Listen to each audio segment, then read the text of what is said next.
అందరికీ నమస్కారం. శ్రీమాత్రే నమః. వృశ్చిక రాశి వారు ఏప్రిల్ 16, 17, 18 తేదీలో వినబోయేటువంటి అశుభవార్తలు ఏంటి, అలాగే ఏ దేవత ఆరాధన చేయడం వల్ల ప్రతికూలమైనటువంటి రోజును అనుకూలంగా మార్చుకోవచ్చు అనేటువంటి పూర్తి అంశాల గురించి మనం ఈ వీడియోలో తెలుసుకోబోతున్నాం. వృశ్చిక రాశి వారు మొట్టమొదటిసారిగా మన ఛానల్ను చూసినట్లయితే ఛానల్ని సబ్స్క్రైబ్ చేసుకొని వీడియో నచ్చినట్లయితే లైక్ చేయడం మాత్రం మర్చిపోవద్దండి. ఇక కామెంట్ బాక్స్లో ప్రతి ఒక్కరు కూడా ఓం నమః శివాయ అని కామెంట్ అయితే తప్పకుండా రాయండి. ఇక వృశ్చిక రాశి వారి మనస్తత్వాన్ని పరిశీలించినట్లయితే కనుక సహనానికి మారిపోయారని చెప్పుకోవచ్చండి. వీరు ఎంత సహనంగా ఉంటారంటే మిగతా రాశులతో పోల్చుకుంటే కనుక వృశ్చిక రాశి వారు చాలా అంటే చాలా ఓపికగా ఉంటారనమాట. మీరు ఎంత సహనంగా ఉన్నా కానీ, మీరు ఎంత మంచిగా ఉన్నా కానీ మీ పైన ఓర్వలేనటువంటి వారు, మిమ్మల్ని చూసి అసూయ పడే వాళ్ళు చాలామంది ఉంటారండి. అంటే ఆ శత్రువులు మీ చుట్టే తిరుగుతూ ఉంటారనమాట. చాలా తెలివిగా మిమ్మల్ని ఎప్పుడెప్పుడు అణిచివేయాలని ఎదురు చూస్తూ ఉంటారు. కానీ మీరు సహనంతో ఎప్పుడు కూడా ఉంటారు కాబట్టి ఆ దేవుడు దైవానుగ్రహం కూడా మీకు ఎప్పుడు కూడా అనుకూలంగా ఉందండి. వృశ్చిక రాశి వారి రాశి చక్రంలో 8వ రాశి, రాశికి అధిపతి కుజుడు.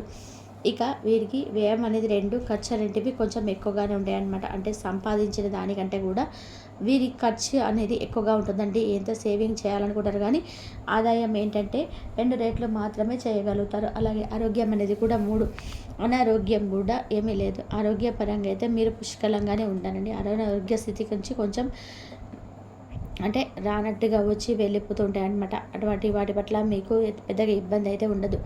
ఇక సంతోషం విషయానికి వస్తే సుఖ దుఃఖాలు రెండింటినీ కూడా సమానంగా స్వీకరిస్తారనమాట. ఇక మనం చెప్పుకోవాల్సింది ఏంటంటే రాజపూజం 5, అవమానం 6, గౌరవం కన్నా కూడా అవమానం ఎక్కువగా ఉంటుంది కాబట్టి ఇది కూడా కాస్త జాగ్రత్తగానే మీరు గుర్తుపెట్టుకోవండి. అలాగే మీరు గురుబలం కూడా చాలా బాగుంటుంది. గురుబలం వల్ల మీకు ఏంటంటే అనుకున్న పనులు అనుకున్నట్టుగా జరగడానికి అవకాశం అనేది ఉంటుంది. గురు గ్రహం యొక్క పనులు ఏవైతే ఉన్నాయో అనుగ్రహం అయితే పుష్కలంగా ఉంటుంది. కాబట్టి వృశ్చిక రాశి వారికి ఈ విషయానికి వస్తే మాత్రం మనసు అనేది వెన్నపూస లాంటిదండి. చాలా మంచితనం వీరికి ఎప్పుడు కూడా అందరూ బాగుండాలి, అందులో మనం ఉండాలి అనుకొని ఆలోచించేటువంటి మనస్తత్వం ఎక్కువగా ఉంటుందన్నమాట. ఆ భగవంతుడి యొక్క ఆశీర్వాదం అనేది వీరి మంచి మనసు వలన వీరి మీద పుష్కలంగా ఉండి వీరికి ఎప్పుడు కూడా అనుకూలమైన పరిస్థితులు అయితే ఏర్పడుతూనే ఉంటాయి. ఇక చెప్పాలి అంటే వీరు ఎదురుగా వచ్చి ఎవరైనా బాధ పెడితే వారికి ఉన్న దాంట్లో ఆలోచించకుండా సహాయం అనేది చేస్తూ ఉంటారనమాట. ఇంకా దాన ధర్మాలు ఇలాంటివి కూడా మీకు చేయడం వల్ల ఏంటంటే మీ జాతకం పరంగా ఉన్నటువంటి కాస్త కూస్త ఏదైనా సరే దరిద్రం ఉన్నా సరే వెళ్ళిపోతుంది. కాబట్టి కాస్త అప్పుడప్పుడు కూడా కొంచెం తోచినంత వరకు కూడా మీ స్తోమత ఉండి ఇవ్వగలిగినంత వరకు కూడా దాన ధర్మాలు అయితే మీరు చేస్తూ ఉండండి. అలాగే మీకు ఉండేటువంటి నిష్కల్మషమైనటువంటి మనసు వలన అంటే మీ మనసులో ఎటువంటి కల్మషం అనేది ఉండదు. ఎవరి మీద కూడా ఎదుటివారు మీకు నష్టం చేశారని తెలిసినా కూడా దానికి తగ్గ జాగ్రత్తలు మీరు తప్పకుండా ఎదుటివారు అంటే తీసుకుంటారనమాట. వారిని అప్పటికప్పుడే మందలిస్తారు, కోప్పడతారు, అంతవరకే ఉంటుంది. తర్వాత వచ్చేటువంటి వారి మీద మీరు మనసులో కుట్ర పెట్టుకోకుండా కల్మషాలన్నీ ఏవి లేకుండా ఏదైనా నష్టం చేద్దామన్న ఆలోచనలు ఈ రాశి వారికి ఉండాలన్నమాట. అంటే వారి మనసు ఉన్నదేదో గబగబా అనేస్తారు, కానీ తర్వాత వారు మనసులో పెట్టుకొని పగ తీర్చుకుందామని ఆలోచన వీరికి వ్యక్తిలో వారికి ఉండదన్నమాట. ఇంకా వీరికి కోపం వచ్చినప్పుడు మాత్రం వీరిని ఆపడం అనేది ఎవరి తరం కూడా కాదండి. కానీ జాగ్రత్తగా ఉండాలి మీరు. ఎందుకంటే ఆ కోపం ఎదుటి వారి నుంచి చూసినప్పుడు మీరు మనసులో ఏం పెట్టుకోరు. మీరు కళ్ళ కపటం లేదని చేస్తున్నారని అప్పటికప్పుడే ఆగిపోతుంది, అంతటితోనే ఆగిపోతుంది. కానీ ఎదుటివారికి మీ రేంజ్లో మీరు అరుస్తారా, ఎంత మహాపాపం చేశామని చెప్పేసి మిమ్మల్ని ఎంతోమంది అవమానించారు, ఇంకా ఎంత కోప్పడి ఏం చేస్తున్నారని చెప్పేసి వారు మిమ్మల్ని దెబ్బ తీసేటువంటి ప్రమాదం అనేది ఉంది. కాబట్టి జాగ్రత్తగా ఉండండి. అది ఇంట్లో ఇప్పుడు కుటుంబ సభ్యులైనా సరే ఒకసారి భార్యాభర్తలు అంటే అరుచుకుంటూ ఉంటారు కదా, ఎప్పుడు ఉండే పరిస్థితులే ఉంటాయి. కానీ ఎందుకంటే వారి కోణంలో నుంచి చూస్తే వాళ్ళు కరెక్ట్, మీకు లేదా వాళ్ళ పిల్లలే కరెక్ట్ అని ఇంకోసారి అనిపిస్తుంది. ఇంకా గట్టిగా మందలించాలని అనుకోండి, వాళ్ళు మీ మీద పగ పెంచుకుంటారు. మీ పిల్లలు అవ్వచ్చు, మీ పిల్లలైనా సరే మా నాన్నని ఒక రకంగా ఏడిపిస్తున్నారు, ఎంతో అవమానిస్తున్నారు, లేకపోతే మమ్మల్ని అని చెప్పేసి ఏంటంటే బాగా మనసులో పెట్టేసుకుంటారనమాట. వాళ్ళు బాగా మనసులో పెట్టేసుకొని రేపటి రోజున మీ వృద్ధాప్యం వచ్చి ఒక వయసు దాటిపోయాక వారిని ఇవన్నీ గుర్తుపెట్టుకొని వాళ్ళు అప్పుడు రివెంజ్ తీర్చుకునే అవకాశం అనేది ఉంటుంది. కాబట్టి పిల్లల విషయంలో కొంచెం జాగ్రత్తగా ఉండాలి. కాబట్టి కాస్త కోపాన్ని, ఆవేశాన్ని కంట్రోల్‌లో పెట్టుకోండి. ఎందుకంటే పరిస్థితుల వలన ఎవరైనా కంట్రోల్ తప్పుతారు. ఒకసారి సహనం అనేది పూర్తిగా తప్పించినట్టుగా వాళ్ళే తప్పిస్తారు. మన కుటుంబ సభ్యుల వల్లే మనం చాలాసార్లు కంట్రోల్ తప్పుతాము. అయినా సరే ఎదుటి వారికి నచ్చదు కాబట్టి అన్నీ మనం సర్దుకుపోవడం ఒకటే కదా మిగిలింది. కానీ బయట వాళ్ళ విషయంలో కూడా చాలా వరకు కూడా జాగ్రత్తగా ఉండాలి మరి. ఎందుకంటే అందరూ మంచి వాళ్ళే, మన వాళ్ళే అనే ఉద్దేశంతోటి ఫ్రెండ్స్ కానీ లేదా ప్రతి విషయాన్ని కూడా మీరు ఏంటంటే షేర్ చేసుకుంటూ ఉంటారు.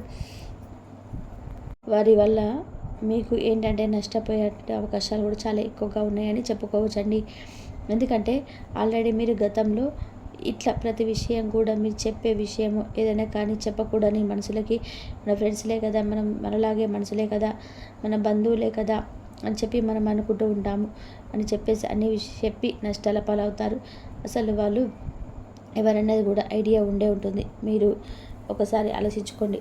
అంటే ఎవరి పట్ల మీరు బాధపడి ఉన్నారు, అన్నీ కడుపులో మాటలు చెప్పుకొని ఎవరి వల్ల మీరు బాధపడి ఉంటున్నారు. ఇక ఒకసారి మీరు అర్థం చేసుకొని దానికి కాస్త దూరంగా ఉండండి. జనానికి కలిసిపోయే రోజులు కాదండి ఇవి. జనంతో దూరంగా ఉంటేనే మనకు మర్యాద. ఈ రోజులలో దూరంగా ఉంటేనే మనకు మంచిది. ఎందుకంటే మీకు అవమానం అనేది చాలా ఘోరంగా ఉంది. ఇంకా రాజపూజ్యం, అవమానం ఎక్కువగా ఉన్నాయి. ఎంత రాజపూజ్యం వస్తుందో అంతకంటే ఎక్కువ కూడా అవమానం కూడా వస్తుంది. కాబట్టి అవమానం పడేటువంటి స్థితికి గ్రహణం అనేది కొంచెం ఎక్కువగా ఉంది. కాబట్టి మీరు కొంచెం జనంతో ఎక్కువగా ఉండొద్దు. జనంతో తక్కువగా మాట్లాడండి. అవసరమైనంత వరకే మాట్లాడండి. తక్కువగా ఉచిత సలహాలు ఇచ్చే ప్రతి విషయంలో జోక్యం చేసుకోవడం అంత మంచిది కాదు. సర్దుబాటు చేయాలని అనుకోవడం ఇట్లా ఏది వద్దు.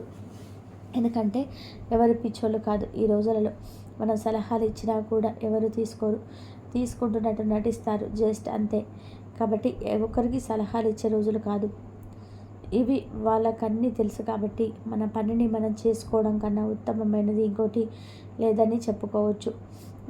వీటిల్లో తలదూర్చి మనం ఇరుక్కుపోయేటువంటి పరిస్థితులు అనేటివి ఉంది. జగనం ఏంటంటే ఇప్పుడు తీసుకునేటువంటి రోజులైతే కాదు.